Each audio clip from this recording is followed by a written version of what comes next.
दुख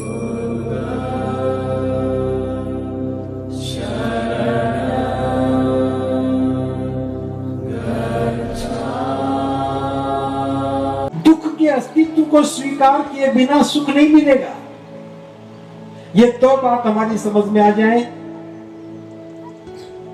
तब हम अपने जीवन को निर्मल बना सकते हैं, पवित्रता के पथ पर चल सकते हैं। जीवन को सुंदर बनाने के लिए, सुखी बनाने के लिए, श्रेष्ठ बनाने के लिए बुद्ध से पूछा कि जीवन को श्रेष्ठ कैसे बनाएं, तो उनका जवाब था कि जीवन को श्रेष्ठ बनाने के लिए व्यक्ति को पवित्रता के पथ पर चलना चाहिए। पहला पथ है पवित्रता का, दूसरा पथ है धर्मपरायणता का, और तीसरा पथ है शील का पथ। पवित्रता का पथ है 5 मापदंड। श्रेष्ठ जीवन का आधारभूत है 5 मापदंड। 5 मापदंड का मतलब है 5 सील, क्योंकि बिना मापदंडों के किसी व्यक्ति को मापा नहीं जा सकता कि कौन अच्छा है कौन बुरा। किसी व्यक्ति के पहचान उस व्यक्ति के मापदंडों से होती है। बिना मापदंड के हम किसी को पहचान नहीं सकते हैं। तथागत ने कहा कि दुनिया में सभी लोग पतित हैं। पतित लोग 2 प्रकार के हैं। एक वे जिनके जीवन में कोई मापदंड नहीं, जिसके जीवन में कोई मापदंड नहीं है, वो पतित होता है, पतित रहता है, पतित ही होता चला जाता है, क्योंकि वो नहीं जानता कि वो पतित है। जिस व्यक्ति को होश ही ना हो, वो जान ही नहीं सकता कि वो पतित है, तो वो पतित ही रहेगा। लेकिन दूसरा व्यक्ति वह है जिसके जीवन के कोई मापदंड है। पतित वो भी हो सकता है, लेकिन जिस क्षण वो पतित होगा उसी समय उसे एहसास हो जाता है कि वो पतित हुआ है, वो ऊपर उठने का प्रयास करता है, वो पतित रहता नहीं है। इसलिए जीवन की श्रेष्ठता के लिए, जीवन की पवित्रता के लिए, जीवन की निर्मलता के लिए हमें 5 सीलों का पालन करना चाहिए। और ये 5 सील हमारे मापदंड हैं। मैं प्राणी हिंसा नहीं करूंगा, दूसरे की वस्तु की चोरी नहीं करूंगा, काम वासना से, दुराचार से दूर रहूंगा, झूठ नहीं बोलूंगा, चुगली निंदा नहीं करूंगा, और किसी प्रकार का नशा नहीं करूंगा। ये 5 मापदंड अगर हमने जीवन में उतार रखे हैं तो हमारा जीवन निर्मल होगा, पवित्र होगा। एक भी बात टूटती है, जीवन खतरे में पड़ जाता है। जिस व्यक्ति के घर में झगड़ा है, कलह है, लड़ाइयां हैं, जिस व्यक्ति को क्रोध आता है, क्या उस घर में कभी सुख मिलेगा? जिस घर में कलह होता हो, क्या उस घर में रहने वाले व्यक्तियों के मन में शांति होगी? जहां कलह है वहां सब अशांत है। जहां अशांति है वहां चित्त की निर्मलता नहीं है, और जहां चित्त की निर्मलता नहीं वहां सुख नहीं। इसलिए बुद्ध के धम्म में आए हो तो क्रोध से बाहर निकलो, हिंसा से बाहर निकलो, आपसी कलह से बाहर निकलो, और इस एक सिद्धांत को, एक सील को जीवन में उतारते ही हमारा जीवन प्रफुल्लित हो जाता है। दूसरे की वस्तु की चोरी नहीं करूंगा। जो चोरी करता वो कभी सुखी नहीं हो सकता। ईमानदार आदमी कभी दुखी नहीं होता, क्योंकि ईमानदारी का सुख व्यक्ति को सुखी बना देता है, और चोरी करने का दुख, चोरी करने का डर व्यक्ति को दुखी बनाता है। जिसका चरित्र गिर गया, चरित्रहीनता आ गई, उस व्यक्ति का कभी मनोबल ऊपर नहीं उठ सकता। चरित्रहीन व्यक्ति कभी भी सुख अनुभव नहीं कर सकता, वो डरता है। और जो डरता है तो सुखी कैसे हो सकता है? जिसका चित्त ही मैलों से भरा हो, चित्त मलिन हो, वो सुख प्राप्त नहीं कर सकता, दुखी में ही रहेगा। झूठ बोलने वाला विश्वास पात्र नहीं रहता, चुगली करेगा तो झगड़े का कारण बनेगा, और जो नशा करता है वो कभी सुखी नहीं रहता। नशा करने वाले का तो परिवार का हर व्यक्ति ही दुखी रहता है। जीवन की निर्मलता के लिए, जीवन में सुखी बनने के लिए हमें पवित्रता के पथ पर चलना चाहिए, और पवित्रता का पथ यही है कि हम शील संपन्न होकर के जीवन जिए। दूसरा, धर्म परायणता का पथ। पथ माने मार्ग। धर्म परायणता का मार्ग है अष्टांगिक मार्ग, मध्यम मार्ग। हमें दो अतियों के बीच में चलना चाहिए। दो प्रकार की अतियां हैं। पहली अति तो है खाओ पियो मौज उड़ाओ। कुछ लोग ऐसा सोचते हैं खाओ पियो मौज उड़ाओ क्योंकि कल तो सभी को मर जाना ही है। और कुछ लोग ऐसा सोचते हैं काया क्लेश करो, जितना जीवन को कष्ट देंगे उतना ही अगले जन्म में सुख मिलेगा। बुद्ध कहते हैं कि दोनों ही अतियां हैं। जो लोग खाओ पियो मौज उड़ाओ की बात करते हैं उनके जीवन में भी सुख नहीं है, और जो जीवन को कष्ट देकर के सुख की कामना करते हैं उनके जीवन में भी सुख नहीं है। दोनों ही अतियां हैं। इन दोनों अतियों के बीच का एक मार्ग है जिसे मध्य मार्ग कहा है। ना तो खाओ पियो मौज उड़ाओ और ना काया क्लेश करो, ठीक ठीक जीवन जियो। और ठीक ठीक जीवन जीने के लिए हमें अष्टांगिक मार्ग पर चलना होगा। और अष्टांगिक मार्ग 3 कदमों से बना है, 3 चरण से बना है। पहला चरण है प्रज्ञा का, व्यक्ति को प्रज्ञावान होना चाहिए। दूसरा चरण है शील का, व्यक्ति को शीलवान होना चाहिए। और तीसरा है समाधि का, प्रज्ञाशील समाधि।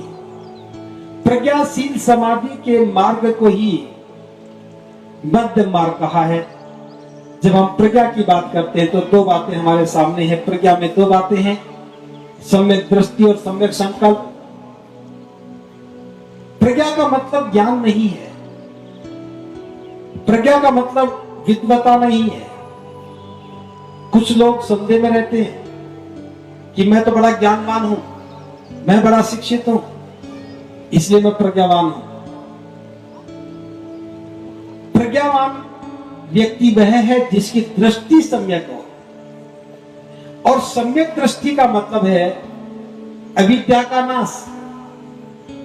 अविद्या का नाश ही सम्यक दृष्टि। अविद्या का नाश का मतलब है दुख के अस्तित्व को स्वीकार करना और 4 श्रेष्ठ सत्य के माध्यम से उसका निराकरण करना। जब हमारा दुख खत्म होता है तो हमें सुख मिलता है। सुख मिलता है तो मन प्रसन्नचित होता है, और मन प्रसन्नचित होता है तो उसी समय बुद्धि निर्मल होती है, और निर्मल बुद्धि ही सम्यक दृष्टि है। दृष्टि जभी सम्यक होगी जब बुद्धि निर्मल होगी। बुद्धि निर्मल जब होगी जब हम मन प्रसन्नचित होगा। मन प्रसन्नचित जब होगा जब हम दुख से मुक्त होंगे, और दुख से मुक्ति जब होगी जब हम श्रेष्ठ सत्य को समझेंगे, और 4 श्रेष्ठ सत्य को जब इस्तेमाल करेंगे जब हम दुख के अस्तित्व को स्वीकार करेंगे और अविद्या का नाश होगा, तभी दृष्टि सम्यक है। और सम्यक दृष्टि ही प्रज्ञा है, निर्मल बुद्धि ही प्रज्ञा है। ये बात मैं अष्टांगिक मार्ग पूरा नहीं समझा रहा हूं, थोड़ा सतह को छू रहा हूं। बौद्ध बनने के बाद अगर हमारी दृष्टि सम्यक नहीं बनी, दृष्टि में भय है, तो समझ लेना कि हमें बुद्ध की शरण में आने का लाभ नहीं मिलेगा। आप घर से निकले, आगे से बिल्ली गुजर गई, आप लौट करके आ गए, बिल्ली रास्ता काट गई। भले ही बहुत बन गए हो लेकिन मन में डर है, बिल्ली रास्ता काट गई, काम बिगड़ जाएगा। अविद्या है, कुत्ते ने कान फड़फड़ा दिए, घबरा गए, कुत्ते ने कान फड़फड़ा दिए तो काम नहीं बनेगा, अविद्या है। घर से निकले, किसी ने चीख दी, घबरा गए, अविद्या है। महाराष्ट्र के बारे में पता नहीं, लेकिन मध्य प्रदेश के बारे में पता है। वहां की महिलाएं बृहस्पतिवार को सिर नहीं धोती है। यहां भी है क्या ऐसा? है?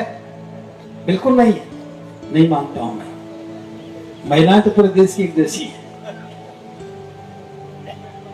सम्यक दृष्टि नहीं है। जो हमारे मन में डर बैठे हुए हैं, जब तक वो खत्म नहीं हो जाएंगे, हम भय मुक्त नहीं हो जाएंगे, तब तक बुद्धि निर्मल नहीं होगी। और बुद्धि निर्मल नहीं है तब तक मन प्रसन्नचित नहीं होगा, और मन प्रसन्नचित नहीं है तो सुख कहां से आएगा? धर्म प्राणता का पथ मध्यम मार्ग पर चलने के लिए प्रेरित करता है। प्रज्ञा के बाद जब हम शील की बात करते हैं तो हमारी वाणी सम्यक होनी चाहिए,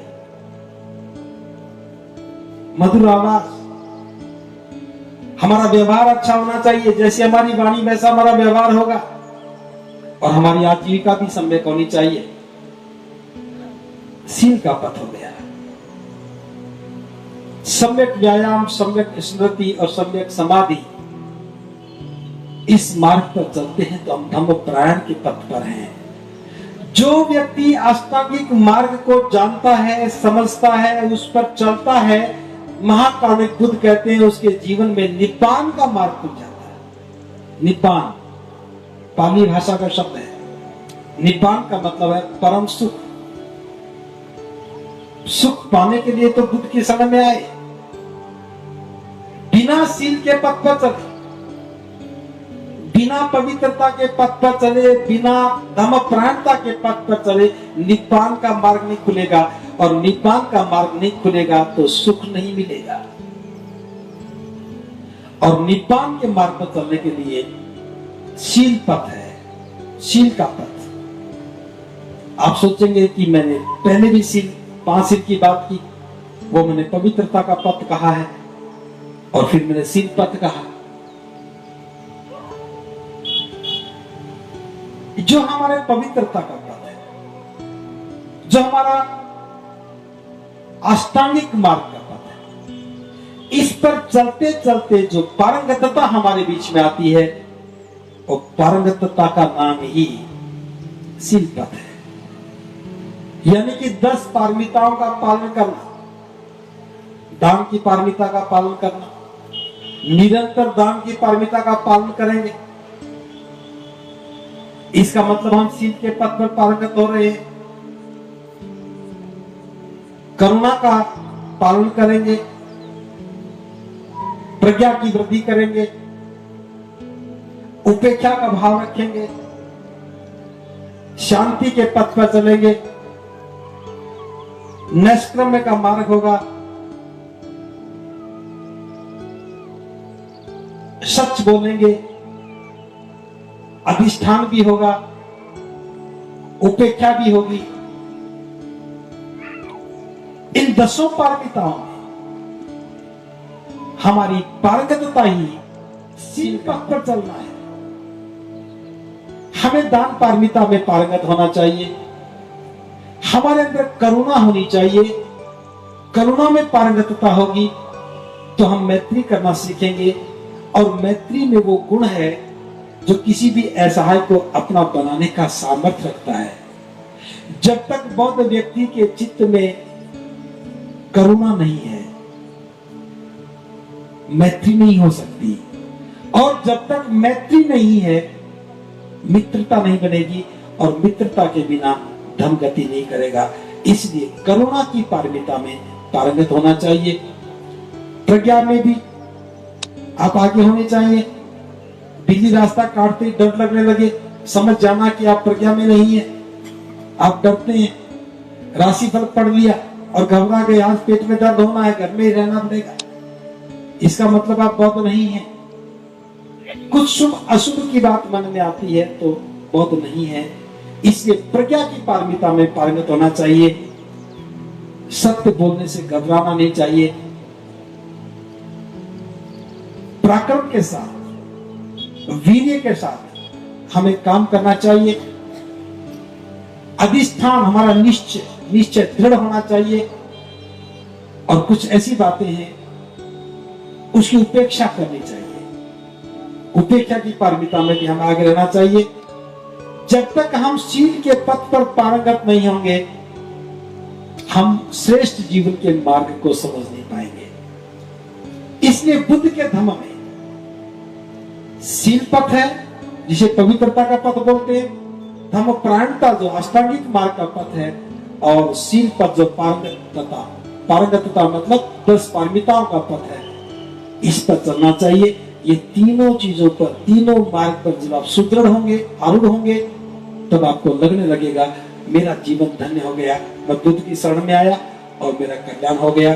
तब आप देखेंगे कभी आप मित्रता बना रहे हैं, मधुर संबंध बना रहे हैं, व्यक्ति का व्यक्ति के साथ अच्छा संबंध बन रहा है, ऊंच नीच का भेद खत्म हो रहा है, जाति की दीवारें गिर रही हैं, जितनी भी अंधविश्वास अंधश्रद्धा की बातें वो खत्म हो रही हैं, और यही जीवन श्रेष्ठ जीवन है। ये बात समझ में आ गई, हमारा कल्याण हो गया। अगर ये समझ में नहीं आई तो बस वंदनाएं करते रहना, परित्राण करवाते रहना, पानी के छिट्टे लगवाते रहना, फिर कहना बहुत बने तो 50 साल हो गए लेकिन घर में सुख नहीं है। सुख बाहर नहीं है। दुनिया में सुख नाम की कोई दुकान नहीं है। ऐसी कोई दुकान नहीं जहां सुख मिलता हो। सुख का तो अथाह भंडार आपके पास है। चित्त के मैल दूर होंगे, चित्त के आशु नष्ट होंगे, मन के विकार नष्ट होंगे, और पारंगतता के पथ पर चलेंगे, अष्टांगिक मार्ग का पालन करेंगे, शील संपन्न हो जाएंगे, तो निब्बान का मार्ग खुल जाता है। निब्बान का मार्ग खुलना का मतलब है आपके अंदर जो सुख का भंडार है उसका द्वार खुल गया, और सुख का भंडार का द्वार खुला, आप सुखी हो गए। आप सुखी हो गए तो सुख बांटने लगेंगे, और जब तक वो द्वार बंद है आप दुखी रहेंगे। दुख का खत्म हो जाना का मतलब नहीं है कि सुख आ जाए। दुख का खत्म होने का मतलब है कि दुख खत्म हो गया लेकिन सुख आ जाए। इसके लिए पारंगतता का पथ चाहिए। तो इसी बात के साथ मैं आज के सत्र को यहां विराम देता हूं कि आप लोगों ने मेरी बात को ध्यान से सुना है, और मैं अनुभव कर रहा हूं, भले ये बातें बड़ी साधारण हैं, लेकिन इनको आचरण में उतारने से जीवन सुखी हो सकता है। कामना करता हूं आप इन बातों को समझ पाए होंगे, और समझ पाए हैं तो इनको व्यवहार में उतारें, और व्यवहार में उतारने की कसौटी भी जांच दें। जाति की पहचान खत्म करनी है, नाम को बदलना है। इस बार मैं सोच के आया हूं, जब तक आपके नाम नहीं बदलेंगे मैं यहां से नहीं जाऊंगा, क्योंकि या तो मरीज डॉक्टर के पास रहे या डॉक्टर मरीज के पास रहे। तो मैं आपके पास रहूंगा और उम्मीद करता हूं आपका इलाज पूरा हो, क्योंकि मैं राहुल बौद्ध जी के नाम से जानता था। यहां घोषणा हुई, राहुल कुछ आगे बोला गया, क्या बोला था जी? हाँ जी, क्रश कर, मुझे बोलना हमें नहीं आता। तो 10 महीने के बाद भी अभी बीमारी बची हुई है, मुझे ठीक करना होगा।